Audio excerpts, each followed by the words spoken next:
At kay Starball. Starball, thank you so much po. Napakaigit naman tayo magpagtulong ko sa akin every time na dito naman. I love you! Salagi namin doon.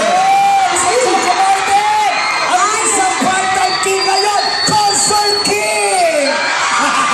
Ayan ang bongga niya, Lassie, Tawag diba? ba?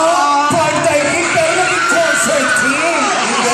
Sabi ko nga, pag ganito kaingin kapag tanggap sila na ito, alam ko matagal na naging kaya. Hindi ako agad dito hanggang sa gusto nila masaya. Kaya, Tama. maraming salamat po ulit sa inyo lahat. Palakpakan naman natin ang nag-iisa Prime Time King! Ang probinsyano, Coco Martin! Grabe, pinasaya mo kami lahat. Ang daming mga kinilig na babae ng very, very nice. Ako kung nakita niyo lang kanina si ate, ako iba yung tuwa niya. Tumalon, tumalbog. Ay, totoo yan. At may nagre-request dito, Coco Martin ng very, very nice ha. Eto, magsiselfie pa daw tayo kasama ang Yeah. buong Star talaga. Okay yan. O, ayan ha, smile. Salamat po sa taas. Maraming salamat po. Mahal. Salamat